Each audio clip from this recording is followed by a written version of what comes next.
मित्रांनो नमस्कार. द्वितीय वर्ष कला वर्गाच्या स्किलच्या ज्या नवीन पेपरमध्ये आपण शिकत असलेला अर्थशास्त्रीय संशोधन पद्धती या विषयाच्या व्याख्यानामध्ये मी प्राध्यापक डॉक्टर मनोज कुमार गायकवाड, अर्थशास्त्र विभाग प्रमुख, वसंतराव नाईक महाविद्यालय शहादा आणि अर्थशास्त्र अकादमीच्या वतीने आपलं पुन्हा मनापासून स्वागत करतो. मित्रहो, मागच्या व्याख्यानामध्ये आपण संशोधन आराखड्याच्या बद्दल माहिती घेत होतो, त्याचा अभ्यास करत होतो. या व्याख्यानामध्ये आपण संशोधन आराखड्याची वैशिष्ट्ये काय आहेत, चांगला संशोधन आराखडा कसा असतो किंवा चांगला संशोधन आराखडा कसा असावा, त्यामध्ये कोणकोणत्या गोष्टींचा अंतर्भाव असावा म्हणजे तो अत्यंत उत्कृष्ट होऊ शकतो. ज्या ज्या गोष्टींचा आपण अंतर्भाव त्यात करणार आहोत त्या सर्व नवीन बाबींना, नवीन गोष्टींना आपण वैशिष्ट्ये असं म्हणूया. आराखड्याचं उदाहरण म्हणून आपण आपल्या घराबद्दल चर्चा करत होतो. आपल्याला घर जेव्हा बनवायचं आहे, घर बांधण्याचा जेव्हा आपण निर्णय घेतो त्या अगोदर आपण उत्कृष्ट किंवा नामवंत अशा इंजिनियरचा किंवा आर्किटेक्चर्स असेल तर त्याच्याकडे जाऊन आपण आपल्या घराबद्दलच्या स्वप्नांची संकल्पना मांडत असतो. जसं डॉक्टरकडे गेल्यानंतर आपण डॉक्टरला आपल्या आजाराविषयी माहिती देत असतो आणि त्यावर डॉक्टर आपल्याला औषधोपचाराचा सल्ला देत असतो. त्याच पद्धतीने घर बांधण्यासाठी इंजिनियर किंवा आर्किटेक्ट आपल्याला आपल्या प्लॉटविषयीच्या साधनसामुग्रीबद्दलची संपूर्ण अशी माहिती विचारतो. त्याची कागदपत्र आपण त्याला दाखवतो. कागदपत्रावर आपल्या प्लॉटचा दिशा कशी आहे, लांबी रुंदी किती आहे, तो चौकोनी आहे का, आयताकृती आहे का, पूर्व पश्चिम आहे का, उत्तर दक्षिण आहे का, त्याच्या आजूबाजूला रस्ते आहेत का, असतील तर किती मीटरचे असतील, आजूबाजूला ओपन प्लेस आहे का, त्यानंतर सेंट्रल बस स्टँडपासनं, दवाखान्यापासनं, शैक्षणिक संस्थांपासनं, आपल्या स्वप्नातल्या घरापासून हे सेंटर किती लांब आहे, या सर्व बाबींचा आपण विचार करतो. जर आपण या सांगितलेल्या सेंट्रल बाबींपासून जवळ असू, आपला प्लॉट मार्केटमध्ये असेल तर आपण घर बांधत असताना त्यामध्ये रस्त्याच्या कडेला जर आपला प्लॉट असेल मार्केट एरियामध्ये तर आपण खाली शॉपिंगची व्यवस्था करण्याचा विचार करतो, पार्किंगच्या बद्दल विचार करतो. त्यानंतर मग पहिल्या दुसऱ्या मजल्यावर आपण काही ऑफिसेसचा विचार करतो आणि तिसऱ्या चौथ्या मजल्यावर आपल्या निवासस्थानाचा विचार करतो. म्हणजे या सर्व गोष्टींची कल्पना आपण इंजिनियरला जेव्हा देतो तेव्हा इंजिनियर त्या दृष्टिकोनातून त्या घराला रेसिडेन्शियल कम मार्केटेबल अशा पद्धतीने एक लूक देण्याचा प्रयत्न करतो. आणि मग लोकांना आपण जेव्हा आपल्या त्या मार्केटबद्दलची वैशिष्ट्ये सांगतो तेव्हा असं म्हणतो की बसस्टँडपासून अवघ्या 2 मिनिटावर, सरकारी दवाखान्यापासून अवघ्या 5 मिनिटावर, डमक्या शाळेपासून अवघ्या 10 मिनिटावर. म्हणजे ही तुमच्या त्या प्रॉपर्टीची वैशिष्ट्ये झालीत. म्हणजे घराचा आराखडा तयार करत असताना आपण कोणकोणत्या गोष्टी तिथं अत्यंत उपयुक्त बनवू शकतो, लोक उपयोगी बनू शकतो, विविध व्यावसायिकांच्या दृष्टिकोनातून त्यामध्ये आपल्याला कोणकोणत्या सुविधा देता येतील त्याची वैशिष्ट्यपूर्ण अशी रचना मांडणी आपण त्यामध्ये करत असतो. अगदी तशाच पद्धतीचा आराखडा जो असतो तो संशोधनाच्या संदर्भामध्ये पण सांगितला जातो की चांगल्या संशोधन आराखड्यामध्ये कोणत्या गोष्टी असल्या पाहिजे. आपण स्वतःला जेव्हा असा प्रश्न विचारतो की मी खूप चांगला माणूस आहे किंवा याच्या विरुद्ध मी एक वाईट माणूस आहे, वाईट माणसाची सुद्धा वैशिष्ट्ये असतात, चांगल्या माणसाची सुद्धा वैशिष्ट्ये असतात. चांगला माणूस परोपकाराच्या भावनेनं जगतो, तर वाईट माणूस हा परोपकाराची संकल्पना त्याच्याकडे नसते. तो व्यापारी दृष्टिकोनानं नसतो, तो शोषण करण्याच्या नीतीचा असतो, तो दगाबाजी करण्याच्या नीतीचा असतो, तो अविश्वासपात्र असतो आणि म्हणून त्याला आपण वाईटाच्या कॅटेगरीमध्ये टाकतो. पण चांगल्या माणसाकडे असे चांगले गुण असतात की तो देव माणूस आहे, तो कोणालाही मदत करतो, कोणाच्याही सुखदुःखात धावून जातो. म्हणजे चांगलं होण्यासाठी न वाईट होण्यासाठी वेगवेगळ्या वैशिष्ट्यांची निर्मिती करण्यात आली आहे. माणसांची ओळख करण्यासाठी आपल्याला या पॅरामीटरची आवश्यकता असते आणि म्हणून चांगल्या संशोधनाच्या आराखड्यासाठी सुद्धा काही विशिष्ट गोष्टी त्यामध्ये आहेत का, तेव्हा तो चांगला आहे का वाईट आहे हे आपल्याला ठरवता येईल. म्हणून या PPTमध्ये चांगल्या संशोधन आराखड्याच्या वैशिष्ट्यासाठी आपण काही 7 गोष्टी दिलेल्या आहेत. या 7 गोष्टी म्हणजे हे 7 पॅरामीटर्स आहेत किंवा मोजमापाची ह्या पट्ट्या आहेत की हे चांगलं आहे म्हणजे नेमकं काय आहे आणि हे वाईट आहे म्हणजे नेमकं काय आहे, याची लक्षणं काय आहेत. आणि म्हणून आपण या ठिकाणी 7 प्रकारची वैशिष्ट्ये चांगल्या आराखड्यासाठी निर्माण केलेली आहे. ह्या 7 गोष्टी जर एखाद्या संशोधनाच्या आराखड्यामध्ये दिसून आल्या तेव्हा आपण त्याला म्हणायचं की हा संशोधनाचा चांगला आराखडा आहे आणि असाच आराखडा आपण पण बनवला पाहिजे आपल्या संशोधनासाठी. जसं मी घराचं उदाहरण दिलं आपल्याला की एखाद्याने आपलं घर बघितल्यानंतर त्याच्या मनामध्ये असं वाटलं पाहिजे की मी सुद्धा असंच बनवेल किंवा याच्यापेक्षा सुद्धा उत्तम बनवेल. म्हणजे एकदा आपल्या घराकडे एखाद्याने पाहिलं की त्याच्या मनामध्ये आपल्या घराबद्दल आदर निर्माण झाला पाहिजे. म्हणजे एखाद्या गोष्टीची पुनरावृत्ती होते ती चांगलीच गोष्ट असते, वाईट गोष्टीची पुनरावृत्ती होऊ शकत नाही. चांगल्याच गोष्टीचा इतिहास दिला जातो हे आपल्याला माहिती आहे. म्हणून आपल्या संशोधन आराखडा हा चांगला असेल तर आपलं संशोधन चांगलं आहे आणि म्हणून संशोधनकर्त्याकडे चांगल्या दृष्टिकोनातून पाहिलं जाईल. संशोधन आराखडाच तुमचा चुकीचा असेल किंवा विश्वसनीय नसेल किंवा तो बरोबर नसेल तर तुमचं संशोधन पण तसंच असेल आणि म्हणून तुमच्या संशोधनाकडे सुद्धा पाहण्याची दृष्टी जी असेल ती लोकांची वेगळी असणार आहे. म्हणून चांगले हे जे सर्व चांगले शब्द आहेत ते आपल्या व्यक्तिमत्वाशी रिलेटेड आहेत, आपल्या ॲक्टिव्हिटीशी रिलेटेड आहेत, आपण ज्या ज्या कृती करणार आहोत त्याच्याशी सुद्धा रिलेटेड आहे. एखादी व्यक्ती चांगली आहे आणि त्याने चांगली गोष्ट केली की आपल्याला त्याच्याकडे पाहण्याची गरज नाही, आपण त्या माणसाकडे बघून त्या गोष्टीचा स्वीकार करत असतो कारण आपल्याला त्याच्यावर ऑलरेडी फेथ असतो, आपल्याला त्याच्यावर विश्वास असतो की नाही हे त्याने केलेलं आहे ना त्याच्यामुळे ते बरोबरच असणार आहे. डॉक्टरच्या संदर्भामध्ये, वकिलाच्या संदर्भामध्ये आपण असं ठामपणे म्हणू शकतो की तो डॉक्टर चुकीची ट्रीटमेंट करणार नाही, त्याच्यावर माझा विश्वास आहे, मी त्याच्याकडे गेलो म्हणजे अर्धा बरा होतो, डॉक्टरच्या सल्ल्याप्रमाणे मी वागलो म्हणजे मी आजारीच नाही आहे, मी लवकर बरा होतो. अशी जी मानसिकता आहे ती त्या व्यक्तीवर असणाऱ्या विश्वासार्हतेचं प्रतीक आहे. म्हणजे आपण लोकांच्या दृष्टिकोनातून विश्वासार्ह झालं पाहिजे तेव्हा आपण चांगलं आहे. म्हणजे विश्वास हा एक वैशिष्ट्य आहे. अशी अनेक वैशिष्ट्ये चांगल्यापणाची आपल्याला सांगता येऊ शकतात.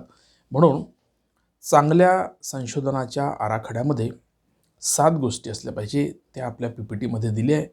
त्या गोष्टींचा आपण व्यवस्थितपणे थोडक्यामध्ये चांगलं विश्लेषण करण्याचा प्रयत्न करूया. 7 वैशिष्ट्यांमध्ये पहिलं वैशिष्ट्य आहे उद्दिष्टता. म्हणजे उद्दिष्ट, तुम्ही जो आराखडा बनवत आहेत किंवा ज्या विषय समस्येचा संशोधन करण्यासाठी तुम्ही आराखडा बनवलेला आहे, जो प्रॉब्लेम्स तुम्ही संशोधनासाठी घेतलेला आहे, त्या प्रॉब्लेम्सची उद्दिष्ट काय आहे? का तुम्ही ते संशोधन करू इच्छित आहेत? त्यामागचा तुमचा हेतू काय आहे? What is the objective behind the research? म्हणून उद्दिष्ट काय आहे? ते उद्दिष्ट जर तुमचे उंच असतील, राष्ट्रहितासाठी असतील, समाजहितासाठी असतील, माणसाच्या हितासाठी असतील, भविष्यामध्ये त्याचं फार कल्याण होणार आहे किंवा समाजाचं कल्याण होणार आहे. जसं आता कोविड-19च्या संदर्भामध्ये या व्हायरसपासनं लोकांना वाचवण्यासाठी जगभरातल्या विविध संशोधन संस्था लस शोधण्याच्या कामात लागल्या. मानवी आरोग्याच्या, मानवी कल्याणाचा, मानवाच्या अस्तित्वाचाच प्रश्न आहे. आणि म्हणून माणसानं जीवनदान देणं, माणसाला मरू न देणं, यासाठी जगभरातल्या शास्त्रज्ञांनी कोरोनाच्या लसीबद्दल संशोधन सुरू केलं. आता आपण लसीकरणाच्या पहिल्या टप्प्यामध्ये वावरतोय. जगभरातल्या सगळ्या देशांमध्ये कोरोनाच्या लसीचा आता वापर सुरू होतो आहे, ज्यामध्ये कोरोनाच्या विरोधात लढण्याची ताकद माणसामध्ये येईल आणि माणसाला सहज मृत्यू येऊ शकत नाही. म्हणून कोरोना ही समस्या आहे, आरोग्याच्या बद्दलची प्रश्न आहे. उद्देश आहे आपला की कोरोनाच्या लढ्यात विजय होण्याचा. म्हणून कोरोनाच्या लढ्यामध्ये कोरोनाला हरवण्यासाठी आपल्याला लस निर्माण करण्याचं उद्दिष्ट आहे. हे उद्दिष्ट मानवी हिताचं आहे, जगत कल्याणाचं आहे. आणि मग त्यासाठी काही आपण गृहीत मानतो, त्या गृहीताच्या अनुषंगानं आपण संशोधन करतो आणि त्यानंतर संशोधनांती आपल्याला कोरोनाच्या विरोधामध्ये प्रभावी ठरणारी अशी लस निर्माण झालेली दिसेल. आणि म्हणून अशा रीतीने राष्ट्रहिताच्या, जागतिक हिताच्या, सामाजिक हिताच्या, मानवी हिताच्या ज्या ज्या समस्या असतात त्यांच्या संशोधनासाठी आपण ग्रेट उद्दिष्ट निर्माण करतो. असं उद्दिष्ट असेल तर ते त्या संशोधन आराखड्याला उत्तमात उत्तम बनवणारा असं ते वैशिष्ट्य ठरू शकतं. त्यानंतर दुसरं आहे विश्वसनीयता. तुम्ही ज्या संशोधन करणार आहात त्याबद्दलची रिलायबिलिटी काय आहे? त्याच्यानंतर अनुभवजन्यता, एक्सपिरियन्स काय आहे त्या संदर्भात. त्यानंतर प्राख्यातन, याचं सामर्थ्य, पर्यायी उत्तर, सत्यता आणि सामान्यीकरण, जनरलायझेशन, या 7 गोष्टी एखाद्या संशोधनाच्या आराखड्यामध्ये जर असतील तर असं समजायचं की तो आराखडा अत्यंत उत्तम आहे, तो मॉडेल आहे. या आराखड्याच्या चौकटीप्रमाणे आपण संशोधनाचे इतर विषयाचे सुद्धा आराखडे बनवले तर त्या विषयामध्ये सुद्धा चांगलं संशोधन होऊ शकेल आणि त्या संशोधनाचे परिणाम समाजावर, देशावर, राष्ट्रावर, जगावर चांगलेच होऊ शकतील. याचे रिझल्ट हे समाज उपयोगी ठरू शकतील, देश उपयोगी ठरू शकतील. एकूणच मानवी कल्याणामध्ये आपलं जे संशोधन आहे ते संशोधन खऱ्या अर्थाने उतरेल असं आपल्याला म्हणता येईल. म्हणजे अशा अर्थातून किंवा अशा वैशिष्ट्यांनी पूर्ण असलेल्या संशोधन आराखड्याला चांगल्या संशोधनाचा आराखडा असं म्हणता येऊ शकते. ऑब्जेक्टिव्हिटीच्या संदर्भामध्ये आपण या प्रत्येक वैशिष्ट्याचं थोडक्यामध्ये विश्लेषण करूया. पहिलं वैशिष्ट्य आहे चांगल्या संशोधन आराखड्याचं म्हणजे उद्दिष्टता. उद्दिष्टता म्हणजे कोणत्याही फॅकल्टीमध्ये, विषयामध्ये संशोधन करण्याचा निर्णय जेव्हा संशोधक घेत असतो, प्रॉपरली सामाजिक शास्त्रांमधले जे विषय आहेत, ज्यामध्ये आपण अर्थशास्त्र, समाजशास्त्र, राज्यशास्त्र आणि अन्य जे विषय मी आपल्याला बऱ्याच वेळ सांगितलेले आहेत, अशा सामाजिक शास्त्रांच्या विषयामध्ये संशोधन करताना उद्दिष्टांना फार महत्त्वाचं स्थान असतं. प्रत्येक संशोधक हे विशिष्ट उद्दिष्ट डोळ्यासमोर ठेवून संशोधन करत असतो. त्यालाच संशोधनाची उद्दिष्टता असं म्हटलं जातं, ज्याला आपण ऑब्जेक्टिव्हिटी असं म्हणतो. म्हणून संशोधन कार्यात प्रत्येक संशोधकाला आपलं उद्दिष्ट साध्य करण्यासाठी विशिष्ट प्रकारच्या प्रश्नावलीचा अवलंब करावा लागतो. जसं कोरोनाच्या संदर्भात आपण सातत्याने चर्चा करतोय की कोरोनाच्या विरोधात लस तयार करण्याचं उद्दिष्ट आहे. त्यामुळे कोरोनाच्या रुग्णांना कोणत्या प्रकारचा त्रास होतो आहे, कोरोनाची नेमकी लक्षणं काय आहे, त्यासाठी आपण विविध प्रकारच्या रुग्णांना या संदर्भामध्ये काही प्रश्न विचारतो. विविध प्रकारच्या आजाराची आधीच काही लक्षणं आहेत. जसं कोरोना व्हायरस हा सर्दीचं लक्षण आहे असं म्हटलं जातं. सर्दी झाल्यानंतर ज्या पद्धतीने आपल्याला थंडी, ताप, खोकला, अंगदुखी असे प्रकार येतात, त्याच्यामध्येच काही 2-4 लक्षणं आणखी वाढवले की मग त्याचं रूपांतर कोरोनामध्ये होतं. आणि म्हणून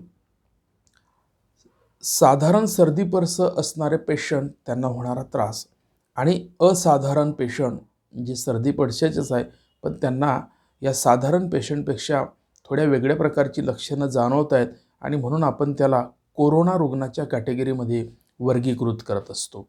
आणि म्हणून त्याला जे प्रश्न विचारतो आहे त्या प्रश्नांच्या अनुषंगाने आपल्याला कोरोना रुग्णांच्या वैशिष्ट्यांची अनेक रुग्णांमध्ये जो एकसारखेपणा लागू होतो आहे, एकसारखेपणा दिसून येतो आहे, त्यावरनं आपल्याला कोरोनाचे पेशंट किती वाढत आहेत आणि त्याला सुधारवण्यासाठी किंवा आपण रिकव्हरी रेटबद्दल मोजतो. दररोज आपण हजारोने पेशंट फाइंड आउट केले. आपण वेगवेगळ्या प्रकारच्या मोहिमा कोरोना रुग्णांच्या शोधण्यासाठी आपण लावलेत आणि त्याच्यातून आपण ते रुग्ण फाइंड आउट केले. त्यांना आपण विशिष्ट प्रकारच्या आरोग्य सेवा निर्माण केल्या, विशिष्ट प्रकारच्या यंत्रणेची निर्मिती केली आणि अनेक लोकांना मृत्यूपासून आपण वाचवलं. म्हणजे प्रश्नांमधून, चौकशीमधून आपण या रुग्णांना स्वतंत्र केलं, त्यांची स्वतंत्र व्यवस्था केली, त्याच्यातून त्यांना बरं केलं. म्हणजे अशा पद्धतीने आपलं उद्दिष्ट जे आहे की कोरोना पेशंटला शोधणं. कोरोना पेशंट शोधण्यासाठी आपण वेगवेगळ्या प्रकारच्या तपासण्या यंत्रणा केल्या. तो प्राश्निक स्वरूपातलंच आहे. तुम्हाला काय त्रास होतो आहे, तुम्हाला हे होतं आहे का, तुम्हाला ते होतं आहे का, हे होत असेल तर अनेक प्रकारचे, जसं फोनच्या रिंगटोनमध्येच आपल्याला अमिताभ बच्चन फोन लावला म्हणजे आधी तोच सांगतो की आपल्याला कोरोना अजून गेलेला नाही आहे, असं तुमचं लक्षणं असेल तर लगेच तुम्ही हॉस्पिटलमध्ये भेटा. म्हणजे अशा पद्धतीने कोरोना रुग्ण शोधण्याचा उद्देश आहे. त्याच्यासाठी आपण प्रश्नावलीचा किंवा चौकशीचा ज्या पद्धतीने एक ढाचा बनवलेला आहे, त्या ढाच्याच्या मध्ये एखादा रुग्ण आपल्याला बसला तर त्याला आपण फाइंड आउट करतो की हा तो रुग्ण आहे आणि म्हणून त्याची व्यवस्था करतो. म्हणजे अशा रीतीने एखाद्या संशोधनाचा उद्देश सफल व्हायचा असेल तर त्याला उत्कृष्ट प्रश्नावलीची आवश्यकता असते आणि त्यामुळे त्या प्रश्नातूनच आपल्याला आपले ठरवलेले उद्देश हे पूर्ण करता येतात. आणि म्हणून जर का तुमचे उद्देश उत्कृष्ट प्रश्नावलीच्या माध्यमातून पूर्ण होत असतील तर तुम्हाला त्या संशोधनातून चांगले निष्कर्षसुद्धा बाहेर येऊ शकतात आणि हे निष्कर्ष त्यातून एक दिशा वेगळ्या संशोधनाला, नवीन संशोधनाला मिळू शकते. त्या निष्कर्षावर आपल्याला ठराविक अशी पॉलिसी सरकारला त्या विशिष्ट प्रश्नाला उत्तर देण्यासाठी की त्या प्रश्नाचा बिमोड करण्यासाठी आपल्याला धोरण ठरवता येते. निष्कर्षांवर आपल्याला योग्य त्या शिफारशी त्या प्रश्नांच्या अनुषंगाने करता येतात. शिफारशी किंवा उपाययोजना सरकारला धोरण बनवण्यामध्ये त्या प्रश्नाच्या संदर्भातला अभ्यास करण्यासाठी फार उपयोगी ठरत असतात. आणि म्हणून संशोधनाचं उद्दिष्ट आणि ते उद्दिष्ट सफल करण्यासाठी लागणाऱ्या साधनसामुग्री, प्रश्नावली किंवा चौकशा या उत्तम असल्या पाहिजे.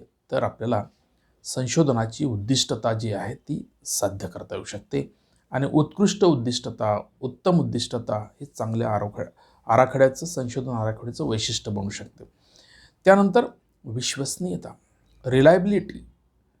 विश्वसनीयता याचा अर्थ उत्तरकर्त्याच्या उत्तरामध्ये सातत्य असणे असा आहे.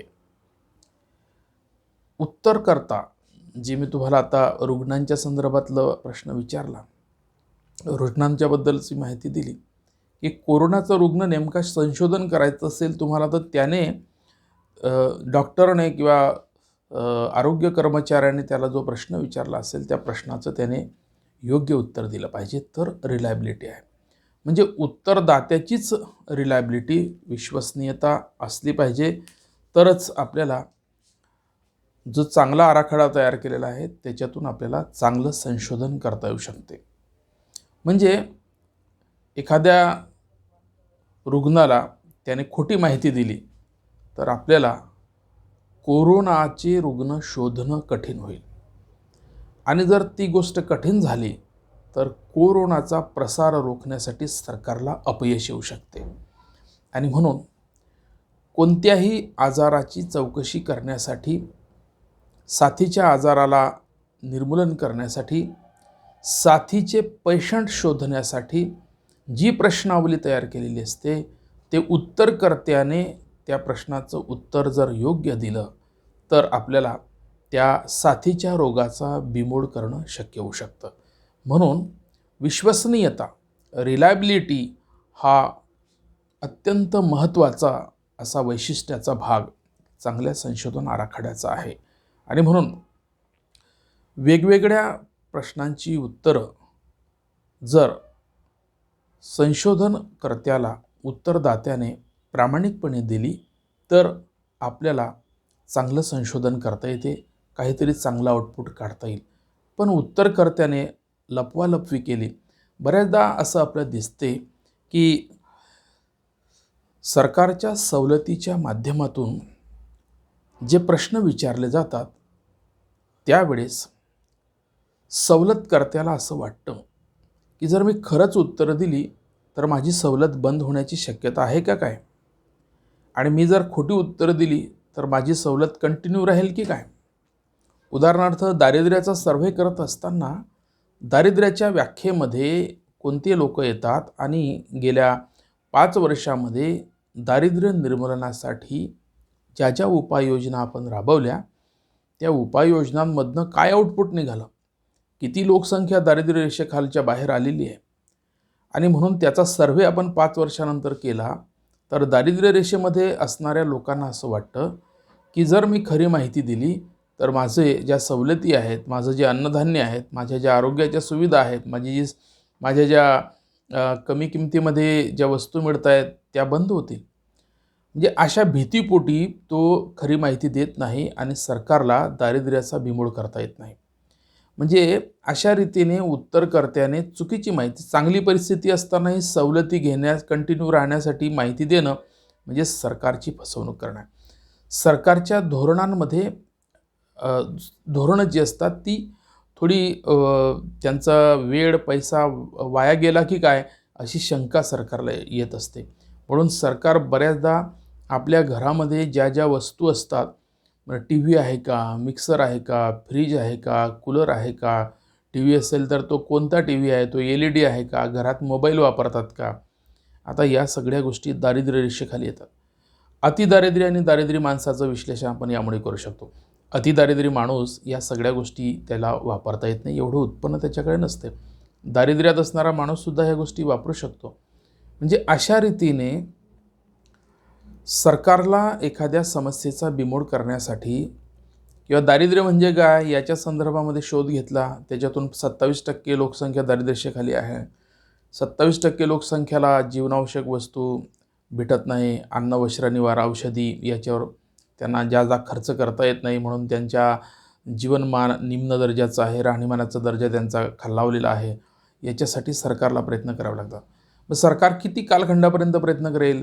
5 वर्ष 10 वर्षापर्यंत त्या योजना राबवेल, 10 वर्षानंतर त्याचा सर्व्हे करेल आणि त्याच्यातून मग अपेक्षित असतं तर की किमान 27% ही लोकसंख्या आता 20%वर राहिली पाहिजे. म्हणजे 7% लोक दारिद्र्य रेषेच्या बाहेर आलेले आहेत. आणि असं जेव्हा होत नाही तेव्हा सरकारला धोरणांमध्ये काही चूक राहिली का अशी शंका येऊ शकते.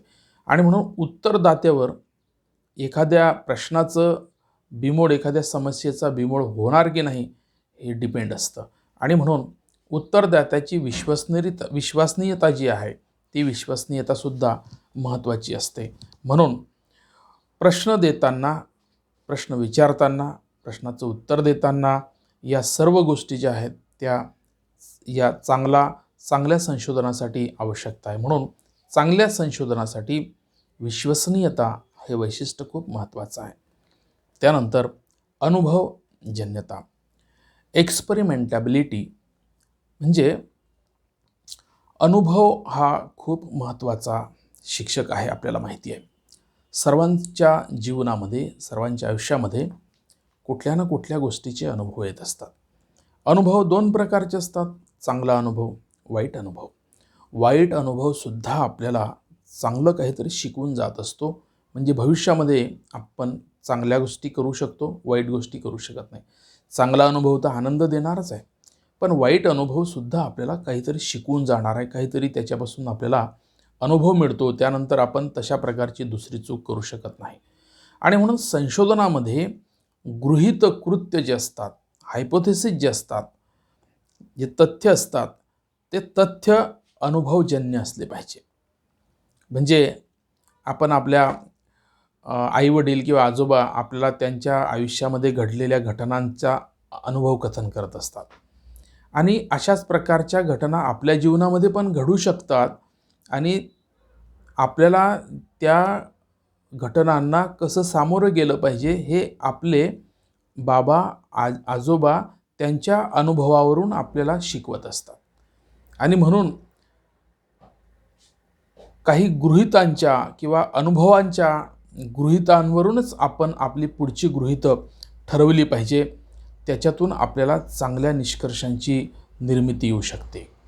आणि म्हणून बाबांचे, आजोबांचे जे अनुभव असतात ते अनुभव विशिष्ट प्रकारच्या गृहीतांवर आधारित असतात आणि अशाच प्रकारची काही गृहीतं आपल्यालासुद्धा आपल्या आयुष्यामध्ये निश्चित करावे लागतात, ज्याच्यातून आपल्याला वेगळ्या प्रकारचे निष्कर्ष आपल्या जीवनामध्ये सुद्धा आपल्याला येणारे असतात, भेटणारे असतात. आणि म्हणून आपल्याला आपली गृहीत कृत्य जर अनुभवजन्य असतील तर आपल्यालासुद्धा आपल्या जीवनामध्ये चांगली गृहीतकं मानून किंवा चांगल्या गृहीतकांच्या आधारे आपल्या जीवनाचा, भविष्याचा आराखडा आपल्याला तयार करता येऊ शकतो. उदाहरणार्थ, आपल्या बाबांनी म्हटलं, अरे मला शिक्षणाची सोय नव्हती, माझ्या वेळेस शाळा नव्हती आणि माझ्या वेळेस शाळा नसल्यामुळे मला घरीच काम करावं लागलं, शेतात काम करावं लागलं. जर मी शिकलो असतो तर मी अधिकारी झालो असतो, मी शिक्षक झालो असतो. त्याच्यामुळे आता आपल्या गावात शाळा आहे, तो नियमित शाळेत गेलं पाहिजे. तर तू शाळेत गेला तर तुझं भविष्य चांगलं होऊ शकते. म्हणजे अशा रीतीने हे जे गृहीतकं अनुभव आहेत ते अनुभव आपल्याला संशोधनामध्ये सुद्धा आणता येऊ शकतात. चांगल्या संशोधकाचा अनुभव आपल्याकडे असला पाहिजे. तो चांगला संशोधक का आहे तर त्याने चांगल्या संशोधनाचा आराखडा बनवला होता आणि त्या आराखड्याच्या चौकटीमध्ये त्यांनी चांगलं संशोधन केलं होतं जे समाजाच्या उपयोगी ठरलेलं आहे. आणि म्हणून अनुभवजन्यता हा फार इम्पॉर्टंट असा भाग आहे. आणि म्हणून गृहीत कृत्यांच्या आधारावर जे अनुभव असतात ते अनुभव अत्यंत महत्त्वाचे असतात. आणि म्हणून गृहीत कृत्यांना नैतिक मूल्याचा आधार असला पाहिजे. जोपर्यंत माणसाच्या जीवनामध्ये नैतिकता येत नाही तोपर्यंत त्याला चांगलं मनुष्यत्व निर्माण करता होऊ शकत नाही किंवा तो चांगला माणूस म्हणून समाजासमोर त्याचा मॉडेल येऊ शकत नाही किंवा समाज त्याला चांगल्या माणसाच्या दृष्टिकोनातून बघू शकत नाही. दारू पिणारा आणि दारू न पिणारा, वचन पाळणारा आणि वचन तोडणारा, खरं बोलणारा आणि खोटं बोलणारा, या सर्व गोष्टी नैतिकतेशी रिलेटेड आहेत. आणि म्हणून एखाद्याच्या शब्दाला समाजात प्रमाण मानलं जातं ते त्याच्या नैतिकतेचं उदाहरण आहे. आणि एखाद्यावर विश्वासच ठेवला जात नाही हेही त्याच्या अनैतिकतेचं उदाहरण आहे. आणि म्हणून अनुभवजन्य गृहीतकं जे असतात त्या गृहीतकांना नैतिकतेचा आधार असतो आणि तो आधार असला पाहिजे. ज्या गृहीतकांना नैतिकतेचा आधार आहे ते संशोधन खरं असतं. ज्या गृहीतकांना नैतिकतेचा आधार नाही, अनैतिक गृह्यांच्या आधारावर अनैतिक गृहीतकांच्या किंवा अनैतिक गृहीतचा आधार जे गृहीतक आहे, अनैतिकतेचा आधार ज्या गृहीतकांना आहे ते गृहीतकं चांगलं संशोधन देऊ शकत नाही. आणि म्हणून आपल्यासमोर काही महत्त्वाची नावं आहेत. जसं आपण मागच्या वर्गामध्ये घटत्या सीमांत उपयोगितेचा सिद्धांत शिकलो मार्शलचा. त्यानंतर आपल्याला मार्क्सबद्दल माहिती आहे की मार्क्सने कामगारांच्या संदर्भामध्ये फार मोठा लढा उभा केला. कम्युनिस्ट मॅनिफेस्टो नावाचा जगप्रसिद्ध ग्रंथ 1848मध्ये मार्क्सने लिहिला. भांडवलशाहीच्या विरोधामध्ये कामगारांनी एकत्र आलं पाहिजे. भांडवलशाहीच्या बेड्या त्यांच्या संघटन शक्तीतून गळून पडतील आणि कामगारांची सत्ता उद्योग क्षेत्रामध्ये निर्माण होईल, असं मार्क्सने आपल्या मॅनिफेस्टोमध्ये सांगितलं, आपल्या जाहीरनाम्यामध्ये सांगितलं. म्हणजे याचा अर्थ मार्क्सने भांडवलशाहीच्या शोषणाचा अभ्यास केला आणि त्या शोषणातून मुक्त होण्यासाठी कामगार संघटनांनी काय केलं पाहिजे याचे पर्याय दिले, याचे उत्तर दिले. आणि म्हणून मार्क्सच्या तत्त्वज्ञानातून भांडवलशाहीच्या विरोधातलं समाजवादी आणि साम्यवादी तत्त्वज्ञानाची निर्मिती झाली.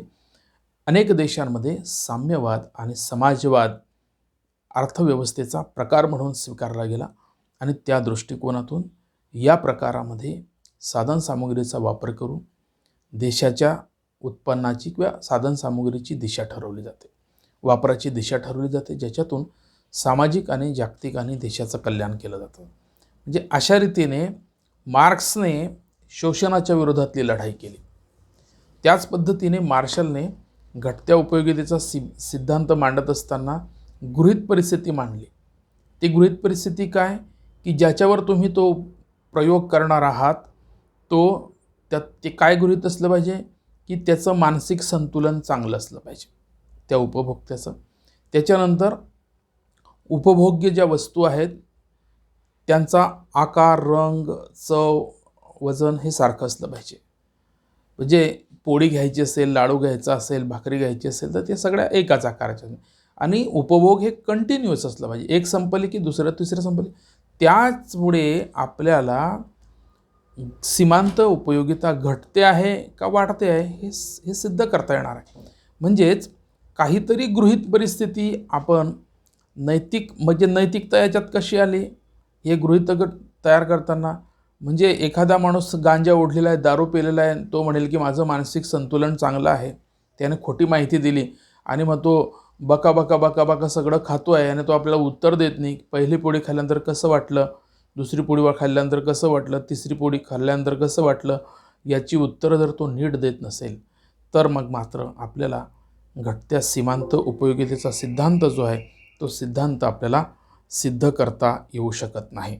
आणि म्हणून मित्रहो, अनुभवजन्यता ही फार महत्त्वाची अशी चांगल्या संशोधन आराखड्याची एक पायरी आहे. त्याच्यानंतर प्राकथनचे सामर्थ्य. प्राकथन ज्याला आपण प्रेडिक्टेबिलिटी असं म्हणतो, भविष्यात काय घडू शकेल याचा अंदाज आणि भूतकाळामध्ये काय घडलं असेल याचे अनुमान, या दोन्हींचा समावेश प्राकथनामध्ये होत असतो. प्राकथन म्हणजे भविष्य आणि भूत यांच्यामध्ये समन्वय साधणारा स्टेटमेंट किंवा अंदाज जे असतात ते अंदाज म्हणजे प्राकथन. या संज्ञेच्या संकल्पनेमध्ये सिद्धांतामध्ये काही गृहीतकांना आधार आपण धरलेलं असते. त्या गृहीतकांमध्ये प्राकथनाचं सामर्थ्य निर्माण होते. म्हणजे एखादा संशोधन करत असताना मी तुम्हाला असं म्हटलं की संशोधन साहित्याचा आढावा घेणं म्हणजे काय की ज्या प्रश्नाच्या अनुषंगाने तुम्ही संशोधन करू इच्छित आहेत त्या प्रश्नाच्या अनुषंगाने भूतकाळामध्ये कोणी संशोधन केलं आहे का, नाही तर तुमचं संशोधन रिपीट होईल. जर त्याने संशोधन केलं असेल तर कोणत्या अंगाने केलं आहे, कोणता अंग सोडून दिलेला आहे, त्याने सोडून दिलेल्या अंगानेच तुमचं संशोधन पुढे जाणार आहे. आणि म्हणून भूतकाळातील त्याची गृहीतकं, भूतकाळातील त्याचे निष्कर्ष, भूतकाळातील त्याच्या उपाययोजना तुमच्या भविष्यातल्या संशोधनासाठी महत्त्वाच्या ठरू शकतात. म्हणून शेतकऱ्यांच्या आत्महत्येचा प्रश्न असेल किंवा डाकिन प्रथेचा प्रश्न असेल तर याच्यावर कोणी अभ्यास केला आहे का? नव्याने ह्या प्रश्नाने तोंड उभं केलं आहे का? नव्याने काही प्रश्न निर्माण झाले आहे का? आणि नव्याने प्रश्न निर्माण झाले असतील तर त्याचं उत्तर शोधण्यासाठी, तो प्रश्न सोडवण्यासाठी आपल्याला कोणत्या प्रकारचं संशोधन केलं पाहिजे, सरकारला आपल्याला कोणत्या प्रकारच्या उपाययोजना सुचवल्या पाहिजे, या संदर्भामध्ये प्राक्कथन हे वैशिष्ट्य त्या संशोधकाचं संशोधनामध्ये असलं पाहिजे. प्राक्कथनाचा जर आधार त्या संशोधन आराखड्यामध्ये घेतला असेल तर मागील भूतकाळ, वर्तमानकाळ आणि येणारा भविष्यकाळ त्या प्रश्नांच्या अनुषंगाने कसा असेल हे आपल्याला ठामपणे सांगता येऊ शकते आणि ते संशोधन जे आहे ते संशोधन अत्यंत उत्कृष्ट असं बनू शकते. त्यानंतर पाचवं जे वैशिष्ट्य आहे ते म्हणजे पर्यायी उत्तर, अल्टरनेटिव्ह सोल्युशन ज्याला आपण म्हणतो. आदर्श गृहीत कृत्य हे संशोधन समस्येचे सूचक उत्तर असते. एकाच समस्येच्या समाधानासाठी अनेक गृहीत कृत्य असू शकतात. त्या समस्येचे समाधान करू शकेल असा मुक्त दृष्टिकोन गृहीत कृत्यामध्ये व्यक्त झालेला असावा. उदाहरणार्थ, औद्योगिक संघर्षाच्या समस्येचा अभ्यास करण्यासाठी आपण अनेक गृहीत कृत्य मांडू शकतो, परंतु आर्थिक कारणांमुळे औद्योगिक संघर्ष निर्माण होतात हे गृहीत कृत्य निर्माण केल्यास संशोधक समस्येचे सूचक किंवा पर्यायी उत्तर मिळू शकते. म्हणजे अशा रीतीने पर्यायी उत्तर हे सुद्धा संशोधनाचं खूप मोठं वैशिष्ट्य आहे, संशोधन आराखड्याचं फार मोठं वैशिष्ट्य आहे. त्यानंतर सत्यता, व्हॅलिडिटी.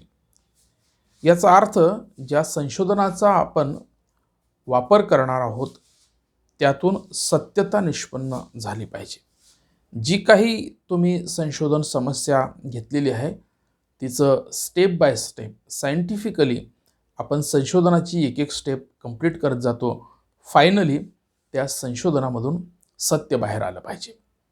एखाद्या गोष्टीचा जसं आता आपण बघितलं की भंडारा जिल्ह्यामध्ये सिव्हिल हॉस्पिटलमध्ये 10 नवजात बालकं मृत्युमुखी पडली, 7 बालकं वाचवली. कारण होतं शॉक सर्किटमुळे खूप मोठा धूर झाला आणि त्या धुरामुळे श्वसनक्रिया किंवा श्वास घ्यायला त्या बालकांना अडचण झाली आणि त्या मृत्युमुखी पडले. आता याच्यातली सत्यता बाहेर आणण्यासाठी लगेच मुख्यमंत्र्यांनी काय केलं, कमिशनरच्या अंडर एक चौकशी समिती नेमली आणि महाराष्ट्रातल्या सगळ्याच दवाखान्यांमध्ये फायर ऑडिट करण्याच्या संदर्भातले आदेश दिले. ऑडिट म्हणजे काय की एक लेखाजोखा, त्याची वास्तवता काय, आजच्या परिस्थितीमध्ये काय. प्रत्येक दवाखान्यामध्ये अग्निशमक व्यवस्था आहे की नाही, विशिष्ट प्रकारे किंवा आगी कोणकोणत्या कारणामुळे लागू शकतात आणि लागलेल्या आगींना तात्काळ कंट्रोलमध्ये करण्यासाठी कोणत्या उपाययोजना त्या दवाखान्यामध्ये केलेल्या आहेत, त्या कधीपासून केलेल्या आहेत की नाही, या संदर्भातल्या संपूर्ण हिशोबपत्र म्हणजे त्याचं ऑडिट आहे. म्हणजेच हा प्रश्न निर्माण झाला नसता तर मुख्यमंत्र्यांनी महाराष्ट्रातल्या दवाखान्यांमधल्या फायर ऑडिटचा आदेश दिला नसता.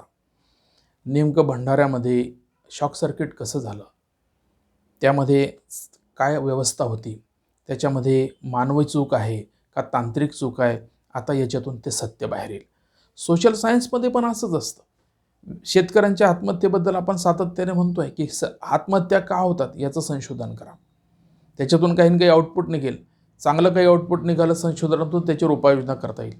ऑडिटमध्ये प्रॉब्लेम असतील फायर ऑडिटमध्ये तर त्याच्यात सुधारणा करता येतील आणि भविष्यामध्ये अशा प्रकारच्या कोणत्याही प्रश्न निर्माण होणार नाही, अशा प्रकारे मृत्युमुखी होणार नाही. म्हणजे अशा रीतीने संशोधनामध्ये सुद्धा व्हॅलिडिटी असली पाहिजे, कारण तुमचं संशोधन हे समाजाचं कल्याण पण करू शकेल किंवा समाजाचं नुकसान पण करू शकेल.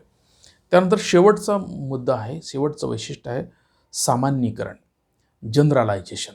तुमचं जे संशोधन आहे ते सामान्यातल्या सामान्य लोकांपर्यंत पोहोचलं पाहिजे. जसं कोरोना व्हॅक्सिनच्या संदर्भामध्ये आपण विचार करतो आहे की कोरोना व्हॅक्सिन याची किंमत, कोरोनाच्या संदर्भातली जे इंजेक्शन होतं त्याचं फार मोठी 2-3 हजारापासून तर 10 हजारापर्यंत, 80 हजारापर्यंत त्या किमती काळा बाजारामध्ये निर्माण झालेल्या आपल्याला दिसल्या, की त्यामुळे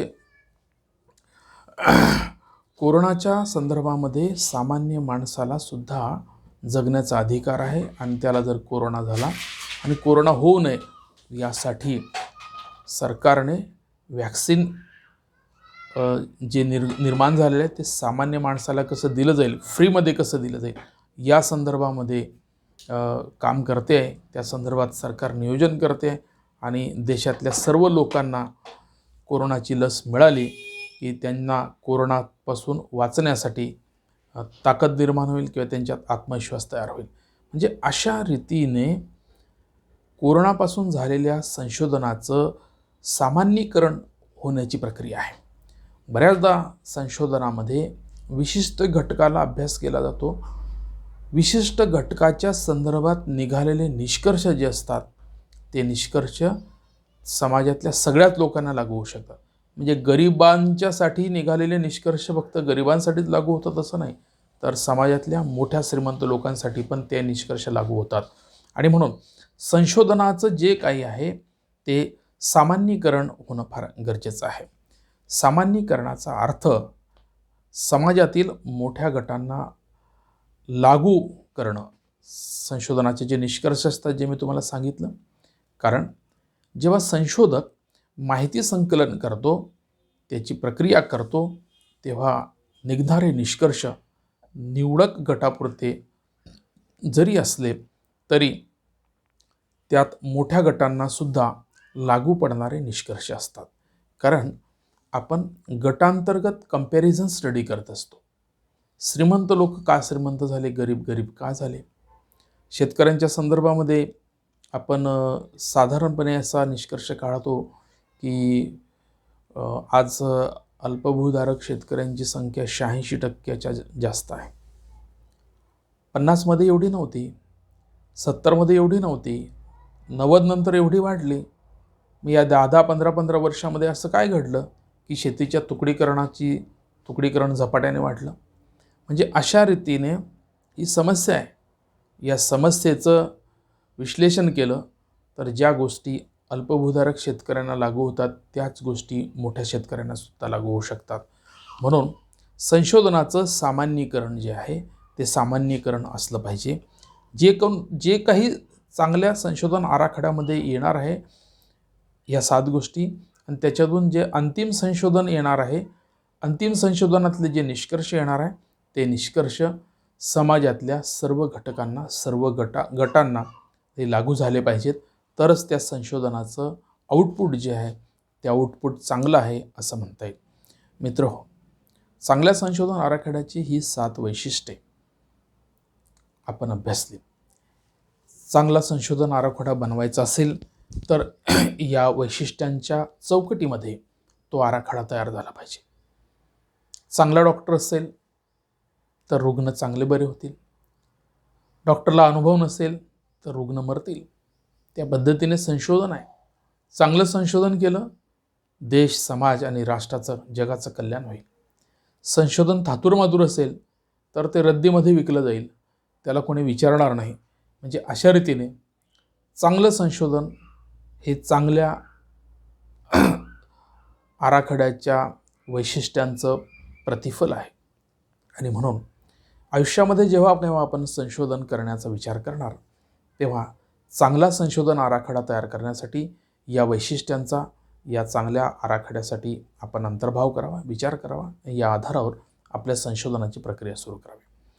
दुसऱ्या व्हिडिओमध्ये आपण भेटूया. दुसऱ्या व्हिडिओमध्ये आपण संशोधन आराखड्याचे जे प्रकार असतात, 4 प्रकार आहेत, त्या 4 प्रकारांचे आपण वेगवेगळ्या व्हिडिओमध्ये त्याची माहिती घेणार आहोत. तर पुढच्या व्हिडिओमध्ये भेटूया. तोपर्यंत इथेच थांबतोय. घरी आहात, घरीच थांबा. कोरोनापासून आपल्या कुटुंबाची काळजी घ्या, कुटुंबाला सुरक्षित ठेवा. पुढच्या व्हिडिओमध्ये भेटूया. तोपर्यंत इथेच थांबतोय. थँक्यू.